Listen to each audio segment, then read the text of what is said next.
Okay, good evening எல்லாருக்கும். Good evening, sir. Good evening, sir.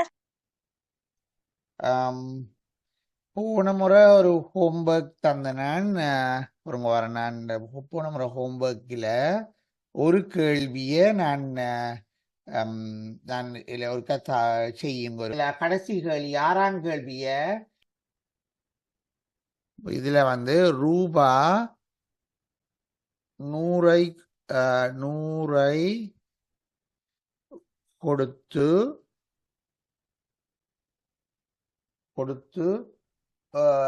Kamal 8 பேனாக்களை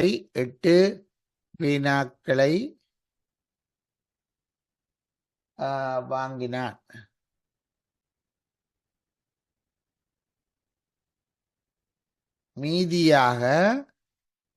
மீதியாக அவனுக்கு 20 ரூபாய் கிடைத்தது.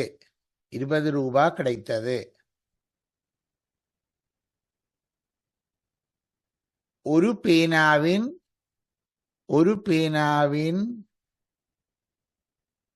விலை X என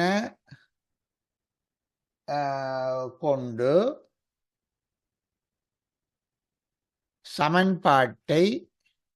அட்சரகணித சமன்பாட்டை உருவாக்கி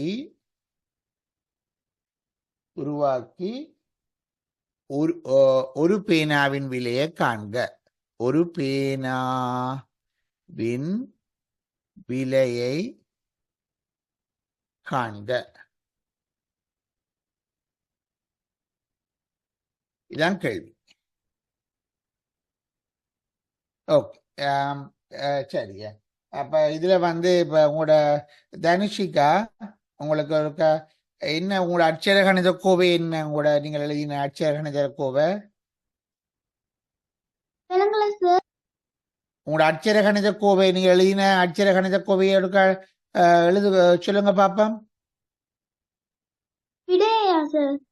விட ஐயா அட்சரகணித கோவையை சொல்லுங்க முதல்.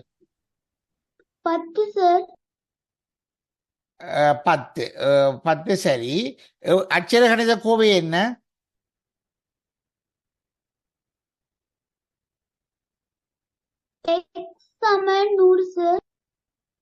நீங்க சொல்றீங்க என்ன எழுதினீங்கள்? எக்ஸ் சமன்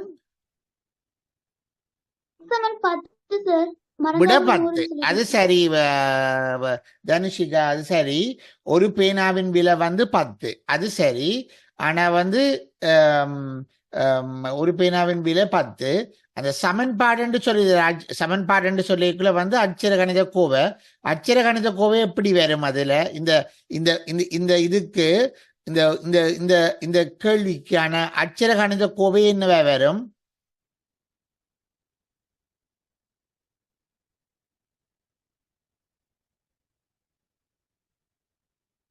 விட 10, அது சரி.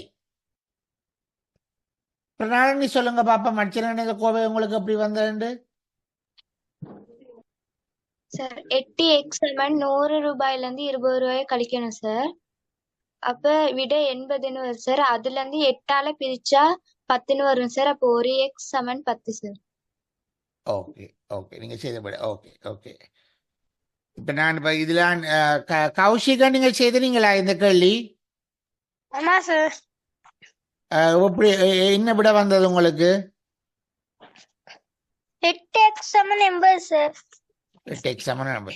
அப்ப இப்ப அட்சரகணித கோவை என்று எழுதுற என்றால் இப்ப வந்து இப்படி எழுதலாம். வந்து 8 பேனாவின் ஒரு ஆள் வந்து 100 ரூபாய் கொடுக்குறாரு. என்ன 100 ரூபாய் கொடுக்கக்குள்ள கடைக்கு அவருக்கு 8 பேனாவும் மீதியாக 20 ரூபாவும் கிடைக்குது. என்ன விளங்குச்சுதா இது எல்லாருக்கும்?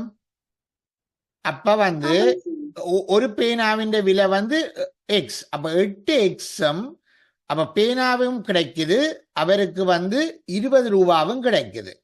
அவர் கொடுத்த மொத்த காசு வந்து 100 ரூபாய். சரியா? 8x அவருக்கு வந்து ஒரு பேனாவின் விலை 8 பேனாவும் 8 பேனாண்டா ஒரு பேனாவின் விலை 8x 20 ரூபாவும் கிடைக்குது. அவர் கொடுத்த காசு வந்து 100 ரூபாய். அப்ப இதுதான் வந்து அந்த உங்களுக்கான அட்சர கணித கோவை. சரியா? அப்ப 8x இது என்றால் 8x வந்து 20 எப்படி இதை சுருக்குற என்றால் 20 நீங்கள் வந்து சமன்பாட்டுக்கு அங்கால கொண்டு போனீங்கள் என்றால் அது வந்து 8x சுருக்குற இது என்றால் 8x இங்கால சமன்பாட்டுக்கு அங்கால கொண்டு போனால் 100 இது இங்கால கொண்டு போனீங்கள் என்றால் அது வந்து கழித்தல் அடையாளமா மாறும். 100 20 100 சய 20 இங்கால கொண்டு போனீங்கள் என்றால் வந்து அது வந்து கழித்தல் அடையாளமா மாறும்.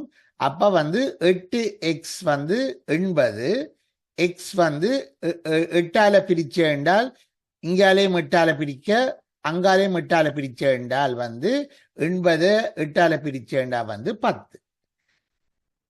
விளங்கிச்சுதா? இப்ப இந்த கேள்வி நான் செய்த முறை விளங்கிச்சுதா உங்களுக்கு? ஆமா சார். ஆமா சார். பிரணாலினி விளங்கிச்சுதா?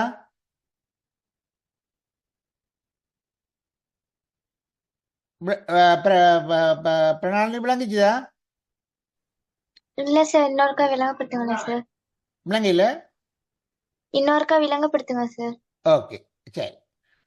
இப்ப வந்து இப்ப நீங்கள் வந்து 100 ரூபாவை வந்து நீங்க ஒரு ஆள் கடையில கொடுக்குறாரு. என்ன கடையில கொடுத்தோன்ன வந்து நீங்க செய்த 10 ரூபான்னு எடுத்த நீங்கள் செய்த முறை சரி. எப்படினாலும் நான் இப்ப சும்மா விளங்கப்படுத்துறேன். இதுல வந்து 8x வந்து இப்ப இந்த சமன்பாடை தீர்க்கிறத சொல்றேன். இப்படி ஒரு சமன்பாடு வந்த என்றால் ஒரு ஆள் வந்து கடையில வந்து 100 ரூபாய் கொடுக்குறாரு. ரைட்? 100 ரூபாய் கொடுத்தேன்டா அவருக்கு வந்து 8 பேனாவும் 20 ரூபாவும் கிடைக்குது. என்ன அப்ப ஒரு பேனாவின் விலை வந்து எக்ஸ். என்ன ஓகேயா? அப்ப 8 பேனாவின் விலை வந்து 8x. அது விளங்கிச்சுதா? ஆமா சார். 8xம் 20 ரூபாயும் கிடைக்குது. அப்ப அட்சர கணித கோவைய நீங்கள் எழுதுறீங்கள் என்ற இந்த கேள்வியை வந்து 8xம் சக 20ம் 100. இந்த அட்சர கணித கோவை விளங்கிச்சுதா? ஆமா சார். ஓகே, இப்ப இதை தீர்க்கிறத பார்ப்பான். எப்படி தீர்க்கிறேன் இப்படி தீர்க்கிறேன்டா வந்து உதாரணமா வந்து எக்ஸ் தெரியாத கணியத்தை சமன்பாட்டுக்கு ஒரு பக்கம் வைக்கணும், தெரிஞ்ச கணியங்களை சமன்பாட்டுக்கு ஒரு பக்கத்துக்கு வைக்கணும். சரியா? சமன்பாட்டுக்கு ஒரு பக்கத்துக்கு வைக்கணும். தெரியாத கணியம் வந்து 8x தான் தெரியாத கணியம். என்ன இதுல 8x வந்து தெரியாத கணியம். ஓகே, அது அப்ப தெரிஞ்ச கணியம் வந்து 100. இப்ப இங்கால ஒரு 20 இருக்குது. சரியா?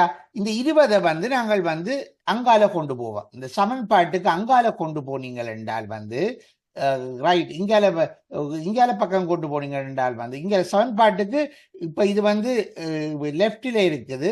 அதை ரைட்டுக்கு கொண்டு போனீங்கள் என்றால் வந்து இந்த 20 வந்து 20 வந்து அடையாளம் மாறும். இப்ப இதுல சக இருக்கிறது, சயவ மாறும், மறைய மாறும்.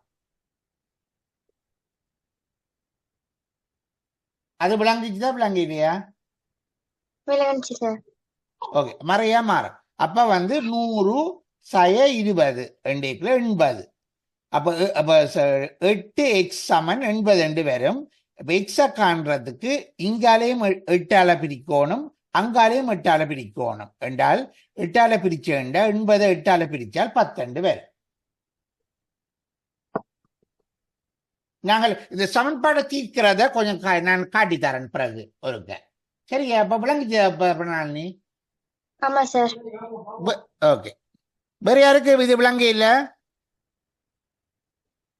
விளங்குச்சு சார். ஓகே, இப்ப வந்து நான் வந்து வேற கேள்விகளையும் தாரன் பொறுங்க வரேன். இப்ப இதுல வந்து இந்த புத்தகத்துல இப்ப வந்து நாங்கள் இவ்வளவு நாளும் வந்து ஒரு தெரியாத கணியத்தை படிச்ச நாங்கள். என்ன ஒரு தெரியாத, இப்ப இதெல்லாம் ஒரு தெரியாத கணியம், ஒரு பென்சில் விலை. இனி வந்து 2 தெரியாத கணியங்களுடன் அட்சர கணித கோவைகளை உருவாக்குதல். சரிதானே? 2 அட்சர இப்ப உதாரணமா வந்து இந்த கேள்வியில வந்து ரூபாய் x வீதம் 5 பென்சில்களினதும் ரூபாய் y வீதம் 2 அழிரப்பர்களினதும் விலையை அட்சர கணித கோவையாக தருக. 5 பென்சில்களின் விலை வந்து 5x. 2 அழிரப்பர்களின் விலை வந்து 2 ரூபாய். அப்ப 5 பென்சில்களதும் 2 அழிரப்பரது விலை வந்து 5x சக 2 ரூபாய். சரி, இதான் அட்சர கணித கோவை. இப்ப இதுல வந்து பென்சில் ஒரு விலை, அழிரப்பர் இன்னொரு விலை என்றபடியால் இதுல வந்து 2 தெரியாத கணியம் பெறுகிறது. எக்ஸ் எக்ஸ் எக்ஸ் என்றது வந்து பென்சிலின் விலை, y வந்து அழிரப்பரண்ட விலை. சரியா? விளங்குதா? ஓகே. இப்ப இதுல வந்து விளங்குச்சா இது இந்த கேள்வி? அது அது மாதிரி இப்ப வந்து 1 கிலோகிராம் எக்ஸ் வீதம் 500 கிலோகிராம் சீனியும் 1 கிலோகிராம் y வீதம் 2 கிலோகிராம் கோதுமை மாவும் ரூபாய் 3 வீதம் 3 தீப்பெட்டிகளும் வாங்க தேவையான பணத்தின் மொத்த தொகை என்ன என்றால், இப்ப வந்து 1 கிலோகிராம் எக்ஸ் வீதம் வந்து என்றால் 500 கிராம் சீனியின் விலை வந்து எக்ஸால 2ஆல பிரிக்கணும் என்றால் வந்து 1000 கிராம் வந்து 1 கிலோகிராம். 1 கிலோகிராம் எக்ஸ் என்றால் 500 கிராம் வந்து எக்ஸ் வகுத்தல் 2. அது மாதிரி 1 கிலோகிராம் 1 கிலோகிராம் ரூபாய் y வீதம் 2 கிலோகிராம் கோதுமை மாவின் விலை வந்து 2 y. சரியா? எக்ஸ் டிவைடட் பை எக்ஸ் வந்து 2 y. பிறகு ஒரு தீப்பெட்டியின் விலை 3 ரூபாண்டா 3 தீப்பெட்டியின் விலை வந்து 9 ரூபாய். ஆகவே வந்து மொத்தமா வந்து எக்ஸ் வகுத்தல் 2 சக 2 y சக 9 பேர். இது வந்து புத்தகத்தில் இருக்கிற கேள்வி. இது விளங்கிச்சுதா? ஓகே, சரியா. இப்ப வந்து இதுல ஒரு கேள்வியை செய்வோம். இந்த கேள்வி முதலாம் இதுல இதை செய்யுங்க பாப்போம். இந்த மூண்டை செய்யுங்க பாப்போம். இந்த 3ஆம் கேள்வியை செய்யுங்க. ஒரு தேங்காயின் விலை எக்ஸால் குறிக்கப்படும். 1 கிலோகிராம் அரிசியின் விலை வையால் குறிக்கப்படும். 4 தேங்காய்களினதும் 3 கிலோகிராம் அரிசியினதும் விலையை குறிப்பதற்கு எக்ஸ் y என்பவற்றிலான ஒரு அட்சர கணித கோவையை எழுதுக. ஓகே, விதுஷன் சொல்லுங்க பாப்பம். என்ன உங்களுக்கு எப்படி இந்த அட்சர கணித கோவை உங்களுக்கு எப்படி வந்தேண்டு? 4x plus 3y sir. 4x 3y, right. அது சரி. அப்ப என்றால் தேங்காயின் விலை 4x, இது வந்து 3y வந்து 3 கிலோகிராம் 1 கிலோகிராம். இது அப்ப இது வேற யாரும் வேற விட வந்ததா? எல்லாருக்கும் 4x ஆக 3y என்று வந்ததா? Okay okay. இதுல வந்து இதை செய்யுங்க பாப்போம். இதுல இந்த கேள்வி இந்த 6ஆம் கேள்வியை செய்யுங்க பாப்போம். எல்லாரும் பாடசாலை நூலகத்துல எக்ஸ் எண்ணிக்கையான தமிழ் புத்தகங்களும் தமிழ் புத்தகங்களில் அரையும் அரைவாசி இலக்கியங்களாகும். தமிழ் இந்த கேள்வியை செய்யுங்க.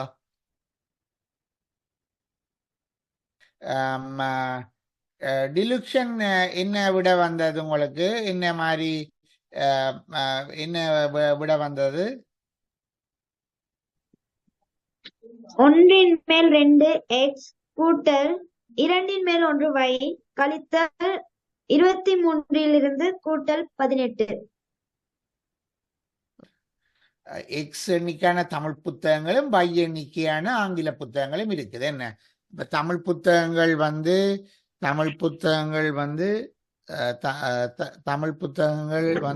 எக்ஸ், ஆங்கில புத்தகங்கள் வந்து y. அதுல அரைவாசி புத்தகங்கள் இலக்கிய புத்தகங்கள். என்ன அப்ப இலக்கிய புத்தகங்கள் வந்து அப்ப அரைவாசி என்றால் இலக்கிய புத்தகங்கள் எக்ஸ் 2ம் y 2ம் என்ன y வகுத்தல் 2. என்ன அப்படித்தானே திலுக்ஷன் எழுதினீங்களா? என்ன ஓகே. இப்ப வந்து ஆக்கள் வந்து நாங்கள் வந்து அதை வந்து இந்த இலக்கிய புத்தகங்களை 23 ஆங்கில புத்தகங்கள் 23ம் வந்து ஆங்கில புத்தகங்கள் 23ம் ஆங்கில இலக்கிய புத்தகங்கள் தமிழ் இலக்கிய புத்தகங்கள் 23 ஆங்கில இலக்கிய புத்தகங்கள் 18 வந்து பிள்ளைகளுக்கு வழங்கப்படுகிறது என்ன. அப்ப தமிழ் இலக்கிய புத்தகம் வந்து 23, எஞ்சியுள்ள புத்தகங்கள் வந்து தமிழ் வந்து 23 இதா இருக்கும். ஆங்கில புத்தகங்கள் வந்து 18 வழங்கினால் வந்து மிச்சம் வந்து இவ்வளவு வந்து 18 வரும். இதுதான் வந்து உங்களோட அட்சர கணித கோவை. இப்ப இது வந்து இதை வந்து நாங்கள் இது வந்து இது மேலும் சுருக்கலாம். ஆக வந்து இப்ப இதுல வந்து உங்களுக்கு அட்சர கணித கோவை என்று பார்க்கக்குள்ள வந்து ஆங்கில புத்தகங்கள் வந்து 23 பிறகு 23 குடுபடுகிறது. அப்ப மிச்சம் இருக்கிற ஆங்கில இலக்கிய புத்தகங்கள் இவ்வளவும், பிறகு தமிழ் இலக்கிய புத்தகங்கள் இவ்வளவுமே இருக்கும். இப்படி அதில் இருக்கும் இது வந்தது உங்களுக்கு விட வந்தது. ஆமா சார். ஆமா சார். ஓகே, சரி, குட். இப்ப வந்து இன்னொரு கேள்வி, இது கொஞ்சம் கூட கேள்விகளை செய்வோமே. இது வந்து ஒரு செவ்வகம், சரியா? செவ்வகம்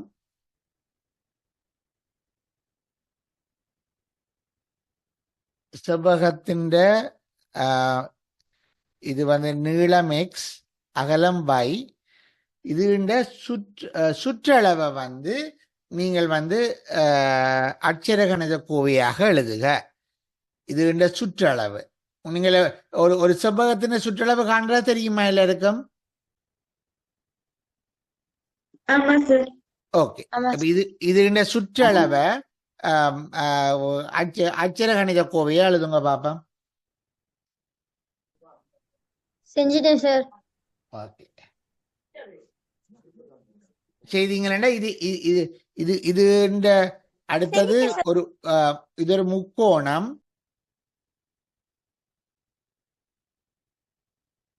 இது செவ்வகம், மற்றது முக்கோணம்.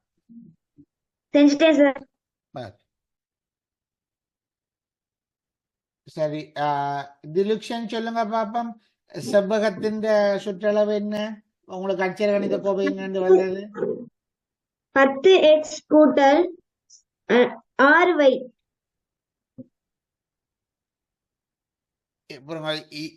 ஒரு பக்கம் நீளம் எக்ஸ், அகலம் y. என்ன நான் கேட்ட சுற்றளவு என்ன?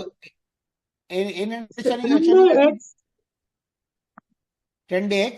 சரி, 2x கூட்டல் y 2y. ஓகே, 2x கூட்டல் 2y.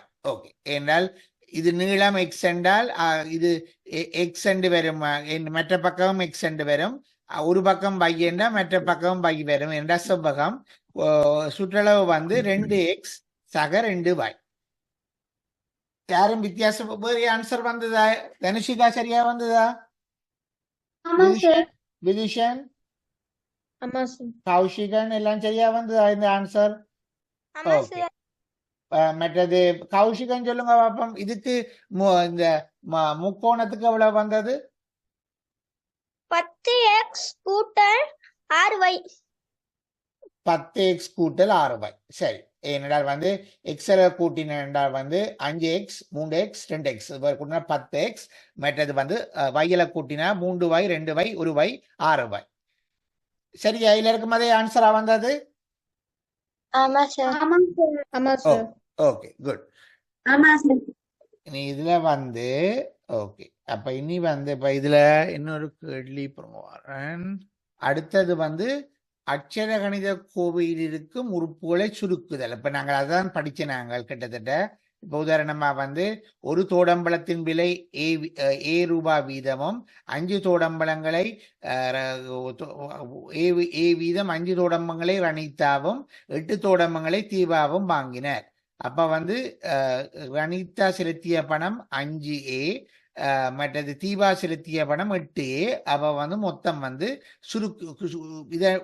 சுருக்கினா வந்து 13A. இப்ப இதுதான் நாங்கள் செய்த நாங்கள் வந்து இப்ப இதை வந்து ஒரு தெரியாத கணியத்தை கொண்ட அட்சர கணித உறுப்புகள் நிகர்த்த அட்சர கணித உறுப்புகள் எனப்படும். ஒரு தெரியாத கணியத்தை கூட்டுறத வந்து ரெண்டு. இப்ப இதுல வந்து நிகர்த்த உறுப்பு சுருக்க முடியாது. இப்ப ரெண்டு தெரியாத கணியத்தை இப்ப நீங்க செய்தீங்களா வந்து அதை நீங்கள் வந்து சுருக்க இயலாது. ஏன்றால் எக்ஸ் என்ற ஒரு தெரியாத கணியம் இருக்குது, y என்ற ஒரு தெரியாத கணியம் இருக்குது என்றா அதுக்கு மேல சுருக்க இயலாது. இது ஒரு தெரியாத கணியம் என்றால் நீங்கள் வந்து இதுல வந்து மேலும் சுருக்கினீங்கள். ஆகவே வந்து 5 8 சுருக்கிறீங்கன்னா 13 என்று வரும். இப்ப ரெண்டு தெரியாத கணியம் என்றால் அதுக்கு ஒன்றுக்கு மேல நீங்க சுருக்க இயலாது.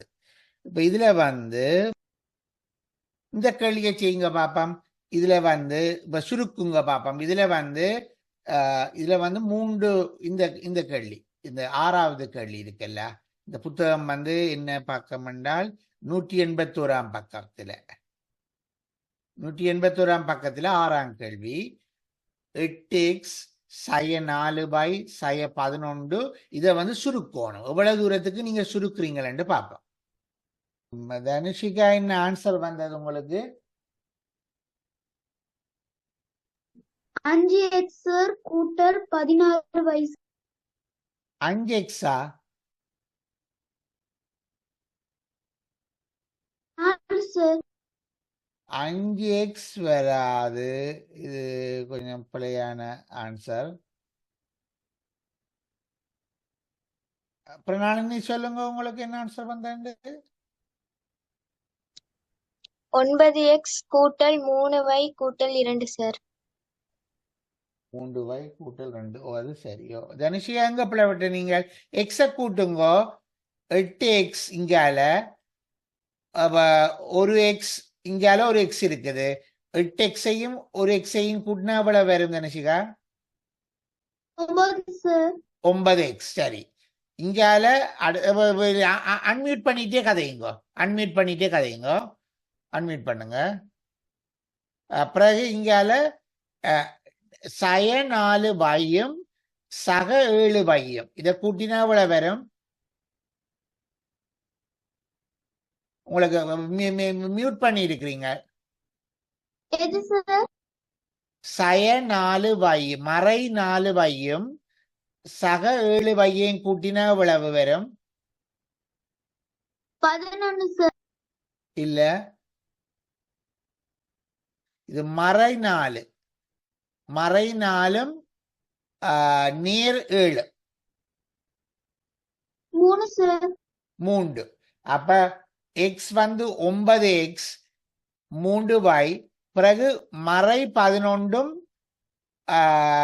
நேர் 13-ம் எவ்வளவு வரும்?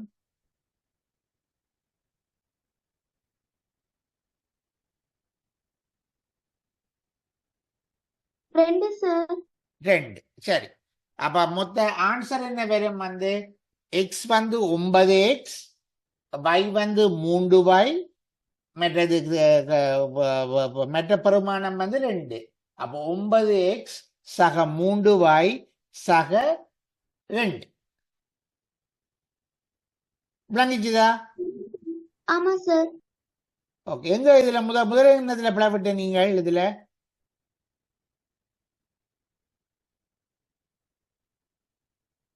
கூட்டல சார் நான். கூட்டில். ஓகே, சரி. மற்ற டிலுக்ஷன் விதுஷன் எல்லாம் சரியா செய்திருக்கீங்களா? இந்த இது வந்தது. ஆமா சார். ஓகே, சரி. இப்ப வந்து இதை செய்யுங்க. இதை செய்யுங்க பாப்போம். இது சதுரம், சதுரத்தின் சுற்றளவு. இதை செய்யுங்க பாப்போம். இது சதுரத்தின் சுற்றளவு. இது முதலாவதும் 5ஆவதையும் செய்யுங்க. இந்த முதலாவதையும் 5ஆவதையும். சரி, பிரணாளினி முதலாவதை சொல்லுங்க. முதலாவதுக்கு என்ன ஆன்சர் வந்தது? இந்த சதுரத்தின் சுற்றளவு 8x சார். 8x. சரி, இந்த 2x 2x 2x 2x அப்ப கூட்டின 8x. சரி, குட். வேற எல்லாரும் சரியா 8x வந்ததா எல்லாருக்கும்? ஆமா சார். ஆமா சார். ஓகே. ஆமா சார். திலுக்ஷன் சொல்லுங்க. அப்ப 5ஆவதுக்கு என்ன ஆன்சர் வந்தது? 2y கூட்டல் 2x கூட்டல் 10.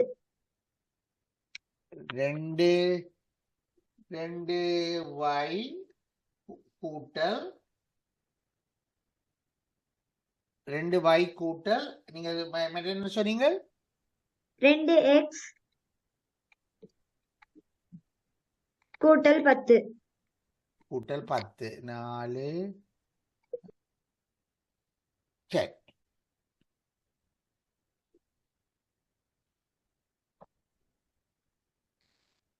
இப்ப வந்து அட்சர கணித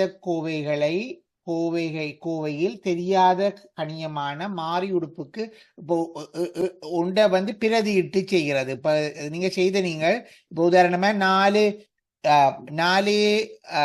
மறை 3 வந்து ஏ ரெண்டு ஏ சமன் 2 ஆகும் பொழுது 4 பெருமானத்தை காண்க என்றால் ஏக்கு 2 பெருமானமாக்கி போட்டு 4 தர 2 8 4 தர 2 8 மறை 3 அப்ப சய 3 5 சரியா. ஒன்று பிரதியிட்டு அதன பெருமானங்களை சுருக்குறாது. இப்ப இதுல வந்து பொருங்கவாரன் இதை செய்யுங்க. இந்த 3வது தரப்பட்டுள்ள பெருமானத்தை பிரதியிட்டு ஒவ்வொரு கோவையினது பெருமானம் காண்க. P6 K2 ஆகும் பொழுது 2P சக K மறை 5 இது பெருமானம் என்னவா இருக்கும்? ஓகே, கௌஷிகன் என்ன ஆன்சர் வந்தது உங்களுக்கு? 9 சார். 12 2 12 14 14 மைனஸ் 5 9. சரி, யாரும் 9 விட யாரும் வேற வந்ததா? இல்ல சார். ஓகே, இத அடுத்தது வந்து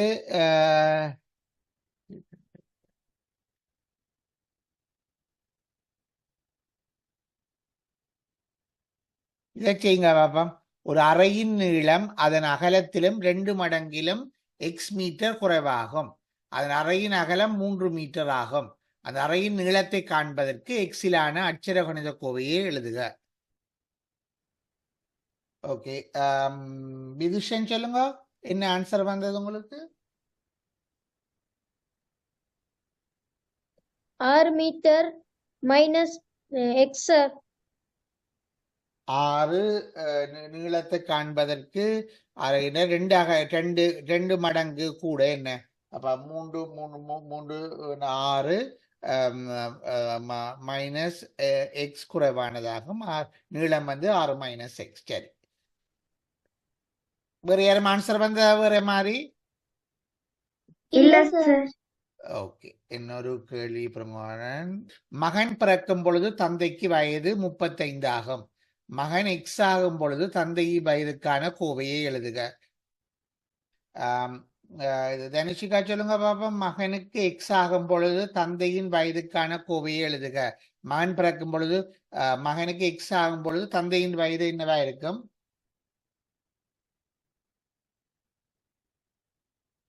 எக்ஸ் சக 35. சரி, ஓகே, அது சரி. விதுஷன் சொல்லுங்க. தாய் வந்து தந்தையை விட 4 வருடங்கள் குறைந்தவர். மகனின் வயது எக்ஸ் வருடம் எனின் தாயின் வயது என்ன?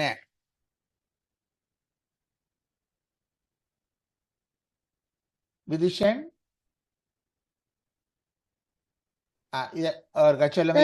இதுக்கு என்ன ஆன்சர் வந்தது உங்களுக்கு? 31 plus X sir. 35 plus X. அது சரி. இது 2வது கேள்வி. தாய் வந்து தந்தையை விட 4 வயது குறைந்தவர். 31 எக்ஸ் பிளஸ் சார். 31 சக எக்ஸ். ஓகே, என்னால் வந்தால் எக்ஸ் இது வந்து 31 சக எக்ஸ். சரி, தாய் மகனை விட எத்தனை வயது கூடினவர்? திலுக்ஷன் சொல்லுங்க. தாய் மகனை விட எத்தனை வயது கூடியவர்? 31 சார். 31. சரி, 2வது வந்து தந்தையின் வயது 35 தந்தைக்கு வந்து மகன் பிறக்கும் பொழுது மகனை விட தந்தை 35 வயசு கூடினவர். பிறகு வந்து இந்த தாய் வந்து தந்தையை விட 4 வயது குறைந்தவர் என்றபடியால் மகன் 31 என்று இருக்கும். சரி, குட். எல்லாருக்கும் இது விளங்கினதா? ஆமா சார். ஓ, ஆமா சார். விளங்கினதா? ஓகே. மற்றது வந்து அப்ப இதுல வந்து நாங்கள் வந்து ஒரு அட்சர கணித கோவையில் தெரியாத கணியத்தின் முன்னே உள்ள ஒரு கணியம் குணகம் எனப்படும். ஒரு தெரியாத கணியத்தை கொண்ட அட்சர கணித உறுப்புகள் நிகர்த்த உறுப்புகள் எனப்படும். ஒரு தெரியாத கணியத்தை கொண்டது வந்து நிகர்த்த உறுப்புகளை கூட்டுவதன் மூலம் அல்லது கழிப்பதன் மூலம் ஒரு உறுப்பாக சுருக்கி கொள்ள முடியும். இப்ப 8 என்றால் அப்ப 8 சக 5 என்றா 13 என்று கூட்டினீங்க. வேறான தெரியாத கணியங்கள் உள்ள அட்சர கணித உறுப்புகள் நிகராத உறுப்புகள் எனப்படும். இப்ப 5x சக 3y என்றால் நிகராத உறுப்புகள் நிகராத உறுப்புகள் எனப்படும். அப்ப நிகராத உறுப்புகளை ஒரு உறுப்பாக சுருக்கி கொள்ள முடியாது. இப்ப 5x சக 3y என்றால் உங்களுக்கு வந்து அதுக்கு மேல சுருக்கி இயலாது. அப்ப அதான் இதுல நாங்கள் படிச்ச நாங்கள் சரி. நான் இன்னொரு கேள்வியை தந்து போட்டு இந்த கிளாஸ முடிப்போம். இது சும்மா இதால சொல்லுங்க. எக்ஸ் சமன் 5 ஆகும் பொழுது 3x மைனஸ் 7 பெருமானம் காண்க. பிரணாலினி சொல்லுங்க பாப்போம். இத மனதால சொல்றீங்களோன்னு பாப்போம் எழுதாமல். எக்ஸ் சமன் 5 ஆகும் பொழுது 3x மைனஸ் மறை கழித்தல் 7 பெருமானம் காண்க. எழுதாம சொல்லுங்க பாப்பா. 8 சார். ஓகே. 5 3 15 3 7 8. சரி, சரியா? ஓகே. இப்ப இன்னைக்கு இந்த கிளாஸோ இதோட முடிப்போம். அடுத்த கிளாஸ்ல நாங்கள் திணிவா படிப்போம். சரியா? சரி சார். ஓகே, பாய். ஓகே, அடுத்த திங்கட்கிழமை ஹோம்ஒர்க்கை நான் போடுறேன். ஹோம்ஒர்க்கை செய்து அனுப்புங்க. சரியா? ஓகே, சரி சார். சரியா? Thank you, ஓகேயா? sir. Bye. Thank you, sir. Bye. Bye, sir. Bye, sir.